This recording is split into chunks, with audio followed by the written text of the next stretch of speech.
Il y en a-tu des foutus pubs, surtout sur l'extérieur avec les médias sociaux, de Gugus, de 10-minute workout. Puis là, le pire que j'ai vu, je dis, il y en a un qui c'était genre... c'était quoi? Donc, c'était quelque chose comme, tu sais, genre tu grossis, mais tu t'entraînes même pas, ou à peu près. Là. C'est comme, ça existe pas, ça. Non, c'est juste que... Faut pas se faire avoir. Là. Non, c'est ça, faut pas se faire avoir certains. C'est juste que l'industrie du fitness, c'est tellement gros, il y a tellement d'argent à faire là-dedans que... Puis, au bout de la ligne, qu'est-ce qui marche vraiment? On réinvente rien, là. Qu'est-ce qui marchait à 20 ans passés, 40 ans passés, c'est ça qui marche, là. C'est juste que les gens essaient de mettre des différents twists dans d'autres sortes de programmes, tu sais, de mettre leur version dedans. Puis les gens, ils viennent avec des cookies diet, puis c'est comme un peu comme des 10-minute workouts, des choses comme ça. Mais quand tu l'achètes, les gens achètent ça. Parce qu'ils se réalisent c'est pas 10-minute workout, c'est un 30-minute workout, parce qu'ils l'additionnent un par-dessus l'autre. Tu sais, puis je ne nomme pas ces workouts-là, là, mais c'est ça. Moi, j'appelle ça plus des gimmicks. Au bout de la ligne, il n'y a pas de magic pill, il n'y a pas de magic workout. Je peux te donner un workout. Souvent, les gens me disent je vais avoir fais-moi un bon workout. C'est quoi un bon workout? Là, je réponds, il n'y a pas de bon workout. C'est toi, comment d'effort tu vas mettre dedans. Tu peux faire du CrossFit, tu peux faire du bodybuilding, tu peux faire du powerlifting, tu peux faire du calisthenics. Ça n'a pas d'importance. Comment d'effort tu vas mettre dedans, comment concentré tu vas être, puis comment constant tu vas être là-dedans. Faut que tu vois ça comme but à long terme. Là. Donc, surtout si tu ne veux pas prendre d'argent anabolisant pour ces choses-là, là, parce que là, ça se fait beaucoup plus longtemps aussi. Là. Donc, mais y a-t-il une fréquence, par exemple, minimum, à un moment donné, que tu recommandes de dire? Parce que il y a souvent... je n'écoutais souvent les entrevues dans le fitness, puis là, souvent, tu vas avoir un débat genre intensité versus fréquence. Moi, j'aime bien, en tout cas, de ce que j'entends dernièrement, j'aime bien l'idée que t'es mieux d'en faire plus souvent que trop longtemps, mettons, dans une séance. Fait que, je sais pas, comment tu vois ça, toi? Une question, encore une ça fois... varie des buts. Ça varie des buts, ça varie des personnes aussi, des intérêts des gens. Comment les gens aiment s'entraîner. Moi, je suis un style un peu plus intense, comme quand que je m'entraîne. Donc, je le sais, comme pendant toute ma jeunesse, je me suis entraîné vraiment en style intense, là, comme vraiment... Maintenant, je m'entraîne plus comme ça en vieillissant, parce que les risques de blessures sont élevés. Donc, comme que tu parles, tu t'entraînes plus souvent. Puis le point clé, c'est pas de s'entraîner non plus qui appelle to failure. Je sais trouver le nom français. Ouais, failure. Failure. Pas grave. Jusqu'à temps que tu n'es plus capable, disons. Là, puis là, tu shakes, tu croches. Ça, c'est pas bon. Ça, c'est un risque de blessure, ça. Bon. C'est ça que je faisais au début et tout. Puis j'avais tout le temps mal partout. Mais quand tu es plus jeune, tu es capable de t'en sauver. Je m'entraînais de même quand j'étais plus jeune. Là, j'étais un peu fou, tu peux dire. Je faisais en tout cas, tu appelles des supersets, des drop sets, puis des négatifs, puis je tenais ça, puis j'étais plus capable de bouger pendant 2 jours. Là. Mais j'étais chanceux, j'ai pas eu de blessures, ces choses-là. En vieillissant, par exemple, qu'on dirait mature en vieillissant, qui disent ça. Je suis rendu comme dans la quarantaine, donc là, tu réalises que tu gardes un peu qu'est-ce qu'ils appellent, tu t'en gardes une répétition, disons, en banque. Moi, c'est ça que j'aime à mes clients et aux gens. Donc, tu t'entraînes fort, tu pousses fort, mais quand tu commences à voir que ta technique, elle va casser, tu vas commencer à changer, c'est le temps d'arrêter. Parce que si tu commences à être un peu croche, là, tu as une malposition, il y a un muscle qui va se spasmer à quelque part, ou tu peux te faire mal un ligament, un tendon. Donc, tu pousses fort. Le but, c'est long terme. Donc, le but, tu veux juste progresser. Donc, si, mettons, tu mets 100 livres sur le bench press aujourd'hui, puis tu es capable d'en faire 10, puis tu mets... là, avec le temps, tu veux être capable de mettre, mettons, 105 livres, puis tu en fais 10. Puis là, dans 2-3 semaines, tu mets 110 livres, tu en fais 10. Tu commences comme ça, mais avec le temps, ton poids grossit, qu'est-ce que tu es capable de faire? Puis si tu gardes le même tempo, puis la même vitesse que tu fais ton mouvement, puis les mêmes temps de pause entre chaque répétition, en chaque série, tu vas avoir des résultats, parce que plus que tu vas prendre pesant, pour le même nombre de répétitions que tu fais, tu vas devenir plus fort. En devenant plus fort, tes muscles vont grossir, tes tendons vont grossir, tes ligaments, tes os sont renforcés. Le système nerveux, il est plus efficace aussi. J'essaie de trouver le terme francophone, il fire, il engage plus... il engage plus rapidement, comme tu es capable de plus l'engager plus rapidement. Donc, c'est un peu ça. C'est tout le temps la progression. C'est la progression qui est clé. C'est juste qu'aujourd'hui, dans notre monde technologique, notre monde qu'on veut avoir tout hier, c'est ça. Puis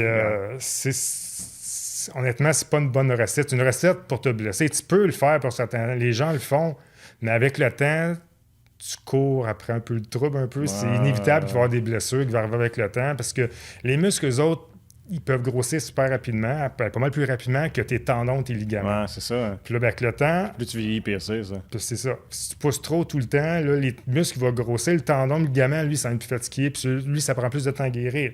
Parce qu'il y a moins de sang, il y a moins de mitochondries que comme il n'y en a pas dans les dans les ligaments et les tendons. Il y en a beaucoup dans les muscles. Il y a moins de vaisseaux sanguins, ces choses-là. Donc, il y a moins de sang qui circule. Ça veut dire qu'on guérit moins vite les tendons et les ligaments. Tandis que les muscles, ça guérit beaucoup plus vite. Donc, il faut faire attention. C'est pour ça qu'il faut y aller dans nos limites. Il faut connaître nos limites. Il faut laisser un peu l'ego de côté, qui est difficile pour les gars et les filles aussi.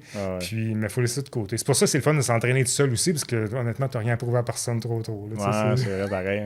Tu ne sens pas observer, faire comme « Ouais, je vais en faire un de plus. » Exactement. Ouais. Mais j'aurais aimé ça, moi, que quelqu'un me dise ça bien avant, parce que c'est drôle. Tu me parles de tendons puis ligaments, puis c'est genre comme il y a 2 semaines, j'ai écouté une vidéo, puis le gars il en parlait, puis c'est la première fois que ça m'a frappé, mais j'ai comme réalisé par moi-même, en me faisant mal, évidemment, que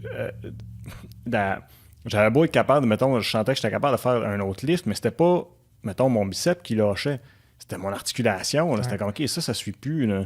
Fait qu'il y a comme une période, on dirait que il y a comme un warm-up, on dirait qu'il faut qu'il se fasse. Comme exemple, mettons, je fais une première série de curls, je vais faire mes curls, mais c'est comme, OK, mais la première, là, c'est pas vrai que je vais aller à mon top. Là. Normalement, c'est comme, en tout cas, j'avais vu des programmes où j'allais à mon top, pour ça, tu diminuais. C'était comme, non, je peux plus. Là. Faut que tu t'échauffes. Au début, faut que tu t'échauffes. Tu vas tout le temps mollo, mais il faut que tu actives, premièrement, ton système nerveux, il faut que tu réchauffes tes joints, faut qu'il y ait du sang qui circule là-dedans. Tu peux pas commencer tout de suite à ton max. Non, mais je fais un warm-up avant, mais c'est comme, c'est pas suffisant, mon warm-up. Maintenant, je fais du sac, mettons, des choses comme ça, ou du shadow box, mettons. Mais c'est pas assez pour ma première série de lifts. Tu fais combien de warm-up en général? Mettons, tu parles de biceps un peu, ou tu dis, mettons, tu fais un... Mettons, je fais 3 séries de lifts, mettons, et puis mon max est autour de 8 levées. Bon, mais quand je vais faire ma deuxième puis troisième série, je vais me rendre à 8, pas de trouble. Ma première, là, comme, non, mes coudes ne suivent pas, là. C'est ça, tu commences plus léger, il faut que tu aies plus d'échauffement, faisant 4 séries à la place, progressivement, faisant une vraiment légère, plus de reps avec, il fallait contrôler, engage le muscle dedans, puis vas-y pas encore à fond, garde-toi comme 3-4 répétitions, là, brûle-toi pas, parce que c'est pas ta première série qui fait en sorte que tu vas prendre ta masse musculaire ou que tu vas prendre ta force, c'est pour te réchauffer. Donc, tu te réchauffes sur le premier ou sur le deuxième si tu en as besoin. Par ça, mettons, tes 2 autres séries, eux autres, tu pousses plus. Eux autres, tu es vraiment engagé dedans. Là, par ce temps-là, tu as amené du sang dans tes muscles, dans tes tendons, les ligaments.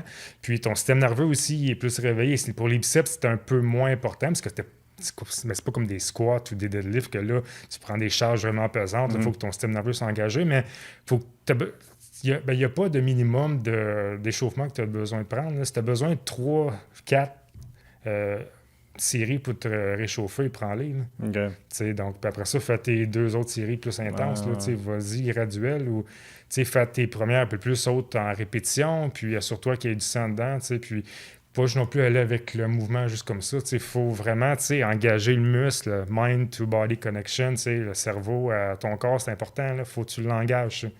Donc, c'est pour ça, souvent, les gens viennent me voir et disent « OK, je vois pas de résultat. » Tu es en train de texter sur ton téléphone, tu penses à faire ton lavage ou à faire le souper, ça marche pas. Tu as 45 minutes pour t'entraîner, tu as 1 heure pour t'entraîner. Là. C'est ça, c'est à toi, c'est ton temps. Sauf faut que ton cerveau soit... faut que tu sois concentré dans le mouvement que tu vas faire. Donc, il faut vraiment que tu sentes le muscle que tu travailles contracté dedans. Puis ça, c'est super important. C'est la base. Si tu veux vraiment changer ton physique, il faut qu'il y ait une contraction. Il faut que tu le sentes. Il faut que tu vraiment qu'il soit activé. Fait que, dans le fond, si tu es moindrement distrait, quand tu parles de ta connexion mentale puis le corps, si tu es distrait, selon toi, tu peux manquer ton coup, dans le fond, dans tes résultats juste parce que tu n'es pas concentré comme il faut sur ce que tu fais. Oui, puis tu peux le blesser aussi. OK. Tu peux te blesser parce que Fait que de regarder la télé en même temps, t'as pas une bonne idée, pas une finalement. bonne idée. Non, mais si tu fais du vélo ou choses comme ça, tu fais du cardio, c'est pas grave. Mais quand tu t'entraînes, là, c'est pour ça, j'ai travaillé dans des endroits où il y avait des télés dedans, puis moi, je la fermais tout le temps, puis le monde l'ouvrait. C'est comme quand tu t'entraînes, tu vas pas regarder la télé, tu t'en vas pour t'entraîner, t'es supposé de focus, là. Puis tu commences pas à texter ton ami puis répondre. Non, OK, c'est un app sur ton téléphone qui pour loguer ton poids, puis tes séries, choses comme ça, c'est correct. Mais tu réponds pas à tes textes, puis à tes courriels, puis ces choses-là. C'est pas le temps. C'est le temps de... C'est quoi ton but? C'est quoi tu veux? Tu es là dans le gym pour accomplir une mission, vraiment. Tu es là pour atteindre un but. Concentre-toi. Tu as 45 minutes, tu as 1 heure, peu importe. Tu t'en vas là. OK, je vais faire 4 sets de squat, 3 sets de leg extension, peu importe. Après ça, tu es dedans, puis tu le vois, tu le visualises dans ta tête. C'est important. La visualisation, ça a l'air que c'est pas des jokes, mais que de visualiser ton objectif, ça fait des changements. Tu crois ça? Oui, certainement. Ouais, okay. Certainement. Parce que c'est ma blonde qui parlait de ça, paraît-il, qui ont fait même une expérience parce qu'il avait fait 2 groupes, là, un qui s'entraînait full blast, un autre qui s'entraînait moins, mais qui visualisait plus, puis qui obtenait les mêmes résultats, sinon mieux. Ouais, puis il y en a qui ont fait une autre expérimentation, qui est un gars qui s'entraînait pas pantoute. Ah, ben c'était peut-être ça et tout. Fait j'ai juste visualisé. Puis il est arrivé dans le gym, puis il faisait ou se pesant pratiquement avec la personne qui s'entraînait à 3-4 fois semaine. C'est pété, ça. Sur le cerveau, là, notre cerveau, il est très, très puissant. Puis ça part de là. Donc, c'est la première étape. Donc, si tu veux changer ton physique, c'est le mental en premier, nutrition, ton entraînement, le sommeil, le repos, c'est la clé. C'est ça qu'il faut. Ouais. Fait que, parle-moi un peu de ce que tu fais aussi. Tu fais des programmes, dans le fond, d'entraînement pour les gens, c'est ça? Oui, mais j'ai mon site qui s'appelle awakehealth.com. Là-dessus, je fais des entraînements pour les gens, beaucoup de nutrition. Je suis beaucoup santé. Donc, comme on parle de problèmes digestifs, problèmes de peau, problèmes articulaires. Puis, je touche aussi à la perte de poids, puis la masse musculaire pour les gens qui veulent en prendre aussi. Puis, les programmes d'entraînement exactement aussi. Ouais.